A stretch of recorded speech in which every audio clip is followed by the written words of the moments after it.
Buenos días, yo soy Carlos Ballaré, profesor de la Cátedra de Fisiología Vegetal, y en la clase de hoy vamos a enfocarnos en entender cómo se produce el transporte de los productos de la fotosíntesis desde el lugar donde la fotosíntesis ocurre, o sea, en las células del parénquima fotosintético, hacia otras partes de la planta.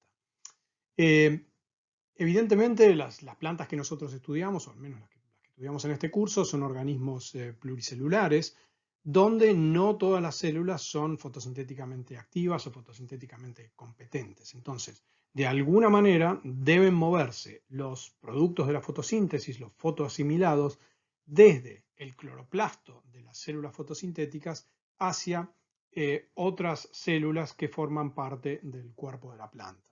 Imagínense que dentro de ese conjunto de células hacia los cuales se mueven los carbohidratos, hay un conjunto bastante variado que, en cuanto a sus funciones, que pueden ser, por ejemplo, meristemas, donde está ocurriendo la división celular, pueden ser primordios foliares de hojas que no son completamente autónomas en cuanto a su capacidad fotosintética y por lo tanto importan fotoasimilados durante la etapa inicial de su crecimiento, las raíces y un montón de otros tejidos y órganos que no están expuestos a la luz o que por alguna u otra razón no realizan fotosíntesis.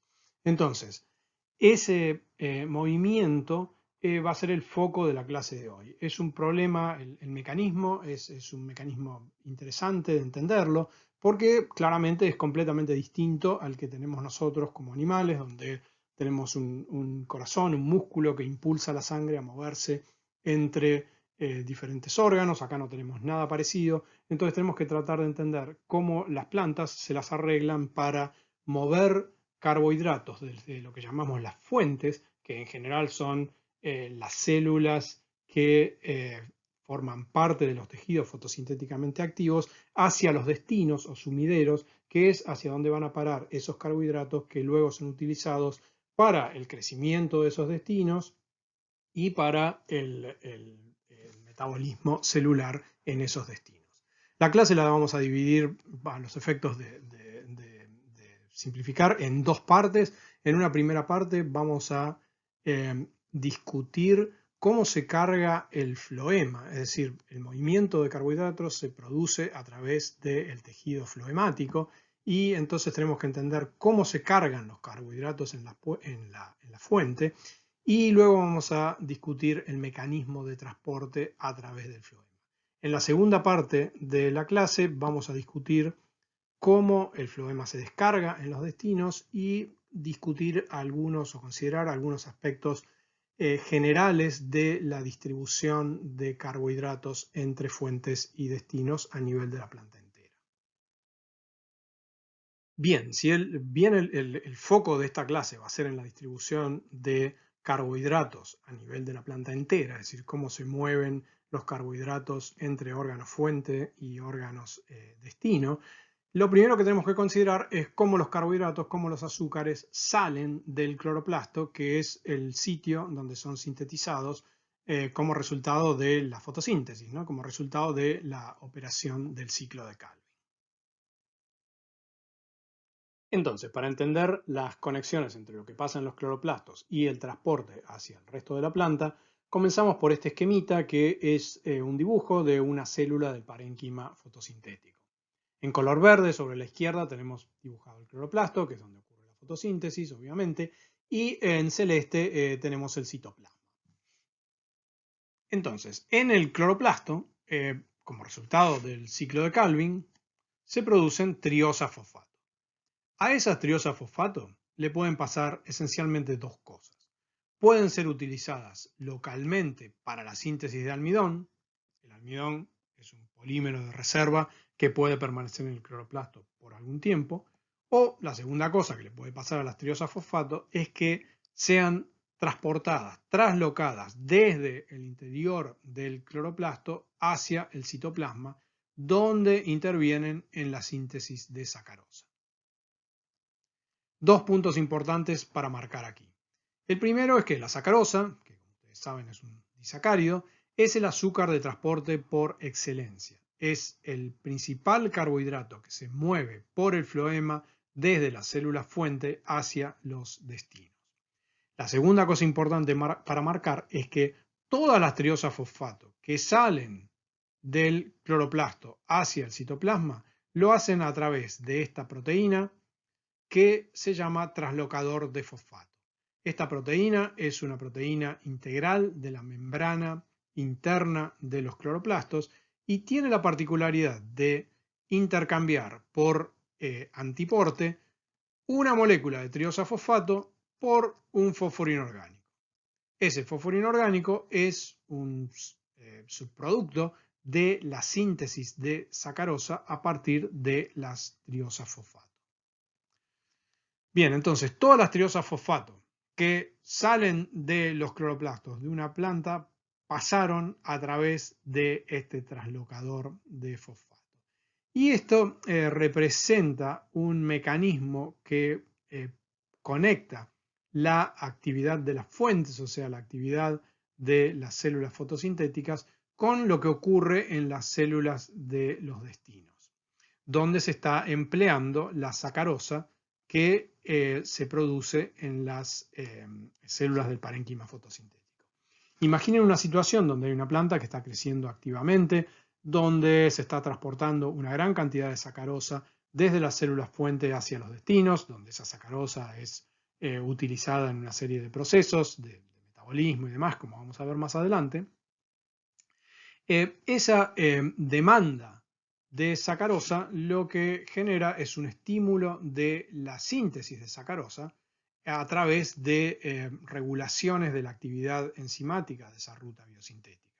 Cuando eso pasa, cae la síntesis de almidón y al caer la síntesis de almidón y que una mayor cantidad de triosa fosfato toman esta vía de salir al citoplasma para la síntesis de sacarosa, también va a haber mayor ingreso de fósforo inorgánico hacia el cloroplasto, es decir, siguiendo este mecanismo de antiporte. Y esa mayor cantidad de fósforo inorgánico que ingresa al cloroplasto puede estimular la fotosíntesis, porque ese fósforo inorgánico puede ser empleado para la síntesis de ATP en la etapa fotoquímica de la fotosíntesis y luego ese ATP va a ser empleado en reacciones del ciclo de Calvin. Entonces, esta conexión, esta conexión entre fuentes y destinos depende en parte justamente de la actividad de este translocador que intercambia triosas por fósforo inorgánico que ingresa al cloroplasto. Habiendo visto entonces brevemente la síntesis de sacarosa en el citoplasma de las células del parénquima fotosintético, tenemos que tratar de entender cómo se carga el floema, es decir, cómo esas moléculas de sacarosa que son sintetizadas en el parénquima fotosintético llegan eventualmente al tejido floemático para estar listas para ser transportadas hacia otras partes de la planta, y esto es lo que vamos a ver en las diapositivas que siguen. En esta diapositiva tenemos esquematizado el camino hacia el floema. Entonces, las células del mesófilo están a unas pocas células de distancia de las terminales del floema, de los haces vasculares.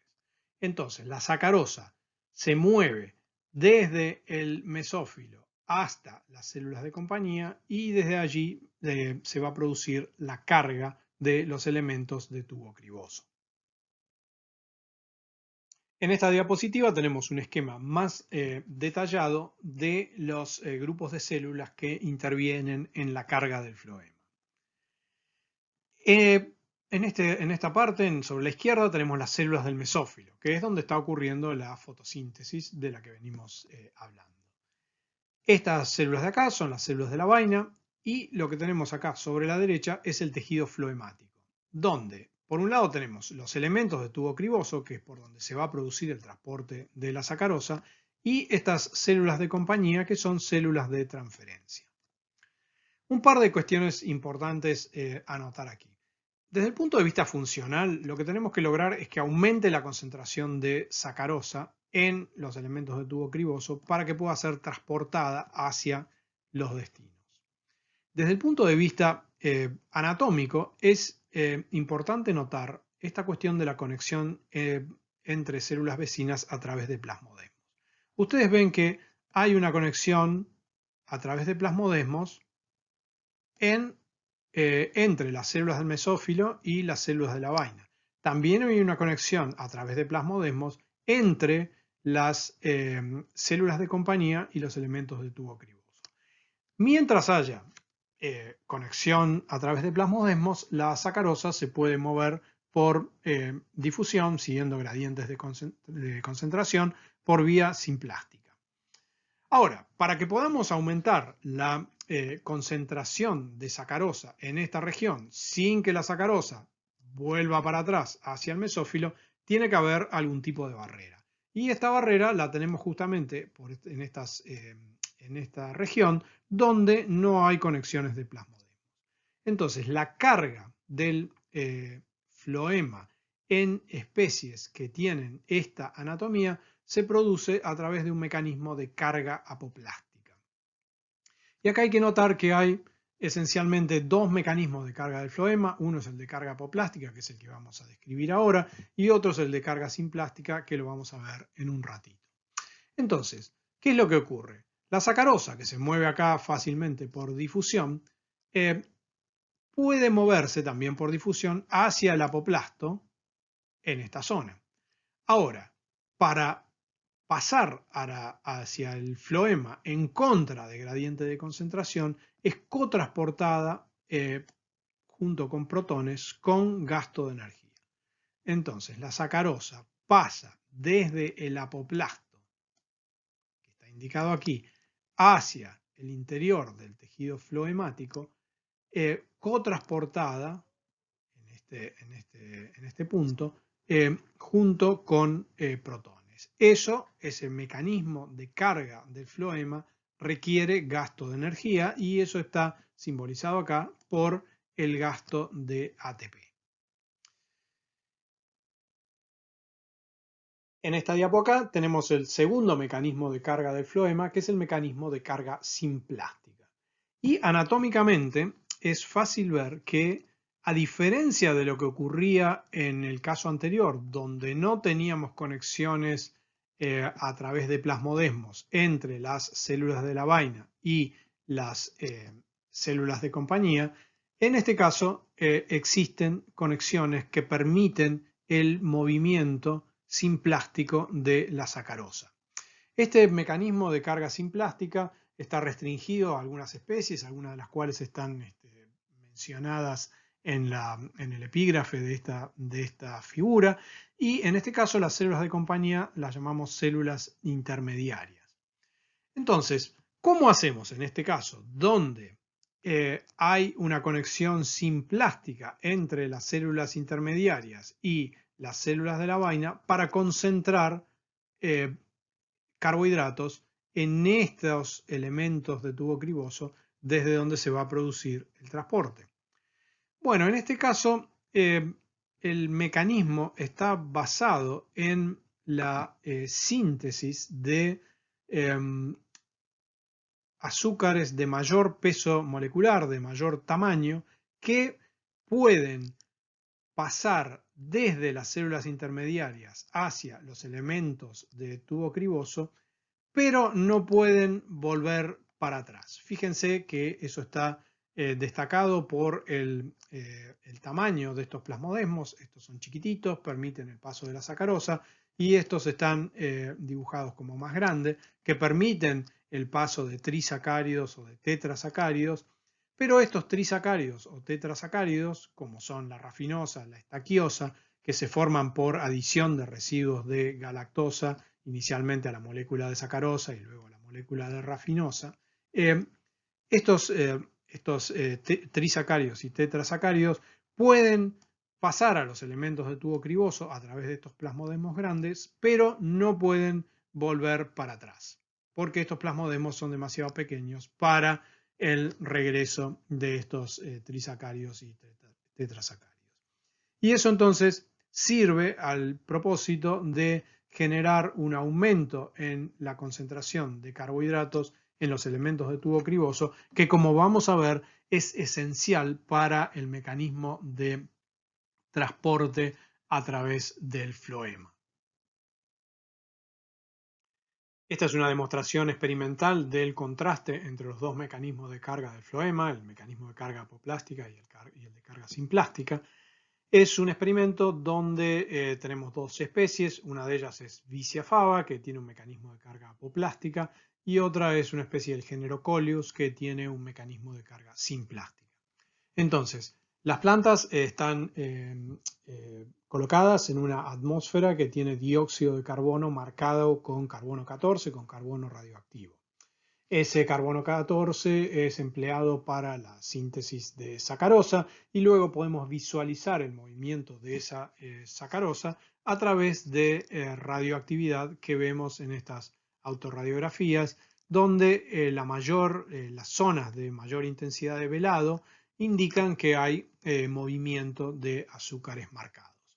Entonces, el experimento está complementado con el uso de este inhibidor PCMBS, no importa que ustedes recuerden el nombre, pero lo importante es que es un inhibidor que bloquea el transporte de sacarosa a través de la membrana, ese mecanismo de Symporte del que estábamos hablando, y entonces eso impide que se cargue el floema. Lo que vemos es que en la especie que tiene un mecanismo de carga apoplástica, cuando bloqueamos ese transportador, esencialmente no hay más movimiento de azúcares a través del tejido floemático.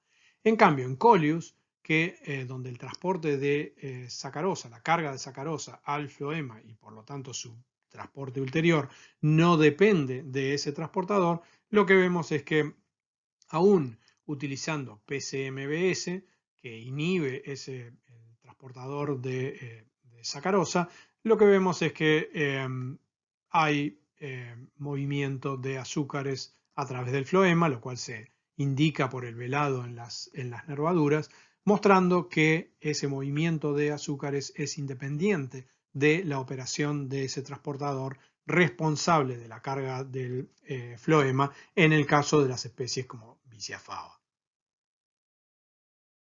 Una vez entendido entonces cómo se carga el floema en las fuentes, vamos a explorar cómo los azúcares se mueven a través del floema y cómo llegan hacia los destinos. Para entender el transporte tenemos que refrescar en nuestra cabeza algunos conceptos básicos de anatomía del floema. Ustedes recuerdan que el floema está constituido principalmente por estas células que son los elementos de tubo criboso, que también tenemos dibujados en un poco más de detalle acá sobre la izquierda. Estas células son células vivas, a diferencia de lo que pasa en el xilema, donde solamente quedan las paredes celulares. Estas células entonces tienen su membrana plasmática y están concatenadas unas con otras y unidas a través de plasmodesmos que dejan pasar el contenido del floema. A su vez, estas células están asociadas a células de compañía que también están conectadas por plasmodesmos con las células del floema y tienen funciones metabólicas que han sido perdidas durante la diferenciación en los elementos de tubo criboso. Estas células tienen núcleos, pueden sintetizar proteínas y normalmente cumplen funciones de carga del floema. Como les dije inicialmente, entender cómo se produce el movimiento de carbohidratos entre fuentes y destinos representó originalmente un desafío importante, puesto que las plantas, a diferencia de los animales, no tienen un sistema circulatorio que está impulsado por un músculo, por el corazón, que genera el movimiento. En este caso, el movimiento de carbohidratos entre fuentes y destinos se produce por flujo masal, respondiendo a un gradiente de presión hidrostática en el floema entre la región de las fuentes y la región del destino. ¿Cómo se genera ese gradiente de presión hidrostática? Bueno, para entender eso tenemos este esquemita, donde lo que vemos acá es los elementos de tubo criboso concatenados entre sí, formando un haz vascular, una célula de compañía y un esquema de una célula del mesófilo, donde se está generando sacarosa. La sacarosa está representada por estos circulitos rojos que ustedes ven en el esquema. Entonces, esos circulitos rojos, esas moléculas de sacarosa, son cargadas, en este caso por un mecanismo de carga apoplástica, hacia el floema, donde, como ustedes ven, se produce un aumento fuerte en la concentración de sacarosa y eso está representado por la alta densidad de estos puntitos rojos, como consecuencia de ese mecanismo de carga apoplástica que representa un gasto de energía por el mecanismo de cotransporte con protones. Entonces, esta concentración de moléculas de sacarosa que son osmóticamente activas, lo que genera es un descenso en el potencial de solutos o en el potencial osmótico, que acá lo tienen representado como potencial de solutos y para dar un valor indicador, por ejemplo, tenemos una caída del potencial de solutos a menos 1,7 megapascales. ¿Qué ocurre entonces? Cae como consecuencia de eso el potencial agua al aumentar la dimensión o el módulo del componente osmótico. Al caer el potencial agua, el agua va a ingresar a las células desde el apoplasto, por ejemplo, viniendo del xilema o de otros tejidos. Y como ustedes imaginarán, al ingresar el agua a estos elementos de tubo criboso, eso va a generar un aumento del potencial de presión o de la presión de turgencia. Y ese aumento del potencial de presión genera el gradiente de presión hidrostática entre esta región de las fuentes y la región de los destinos, donde, como vamos a ver un poquito más adelante, está ocurriendo el proceso inverso, es decir, la sacarosa fluye desde los elementos del tubo criboso hacia las células de destino y eso produce una caída en la concentración de sacarosa y por lo tanto una disminución del componente osmótico y por lo tanto una salida de agua y una reducción en el potencial de presión. Entonces ustedes van a ver, si lo miran con un poco más de detalle, algunos valores indicadores. Acá tenemos un potencial de presión positivo, obviamente de 0,6 megapascales, y en la región del destino tenemos un potencial de presión de 0,3 megapascales. Entonces, ese potencial de presión genera la fuerza motriz para el movimiento por flujo masal a través del floema del contenido floemático entre fuentes y destinos. Repito entonces, para que se produzca o para que se mantenga ese gradiente de presión hidrostática, tiene que haber una carga de moléculas de sacarosa en la región de la fuente, lo cual va a hacer disminuir el potencial de solutos y va a favorecer el ingreso de agua, y una remoción de moléculas de sacarosa en el destino, lo cual va a tener el efecto inverso, es decir, una pérdida en la concentración de solutos y, por lo tanto, una disminución del potencial de presión. Esa hipótesis o esa teoría de Munch es lo que explica el movimiento de carbohidratos en el floema entre fuentes y destinos en las plantas.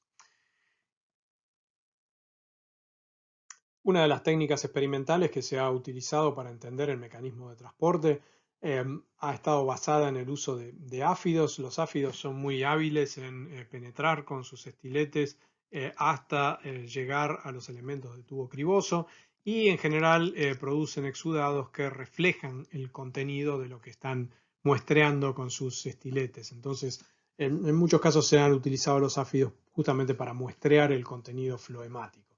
Y también a través de distintos marcadores, como por ejemplo utilizando marcadores radioactivos que nos permiten seguir el transporte de sacarosa o utilizar proteínas fluorescentes que nos permiten ver el movimiento de esas proteínas a lo largo del tejido floemático.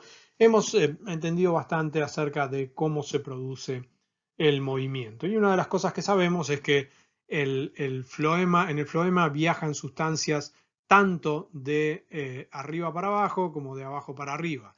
Lo importante es que ese movimiento se produce por distintos haces vasculares, distintos tubos cribosos.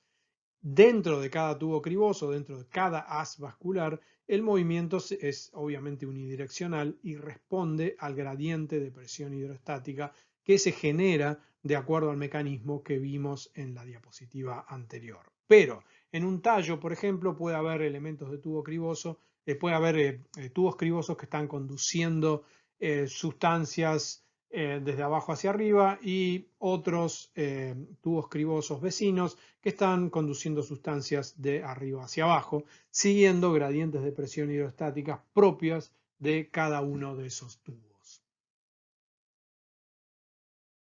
¿Qué se mueve por el floema?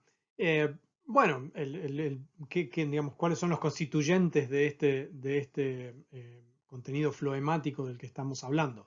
Bueno, los principales constituyentes son azúcares, es decir, el fluido floemático es de viscosidad, tiene alta viscosidad, tiene una gran concentración de solutos, por lo tanto un potencial osmótico muy bajo y un alto contenido de materia seca. O sea, si nosotros secamos el contenido floemático, nos quedamos con una buena proporción de materia seca que está constituida principalmente por azúcares. El 80 o el 90% del contenido floemático son azúcares. Y de esos azúcares, la sacarosa, como mencioné anteriormente, es el azúcar de transporte más importante, pero hay otras cosas, hay trisacáridos, tetrasacáridos como la rafinosa, la estaquiosa y demás que les mencioné antes cuando hablamos de los mecanismos de carga del floema. Y también hay formas de nitrógeno, en particular aminoácidos, amidas y algunas proteínas pequeñas. Ustedes recordarán que cuando hablamos de nutrición mineral dijimos que en situaciones de deficiencia de nitrógeno se producía una retraslocación de formas de nitrógeno desde las hojas viejas hacia las hojas jóvenes. Esa retraslocación ocurre por el floema y principalmente en la forma de aminoácidos y amidas. Además de estas azúcares y formas de nitrógeno, también hay movimiento de aniones y cationes, también hay movimiento de hormonas y algunos herbicidas, por ejemplo, o sea, los herbicidas sistémicos se desplazan por el floema. Entonces, ese es el contenido floemático y es lo que se mueve a través de este tejido desde las fuentes hacia los destinos.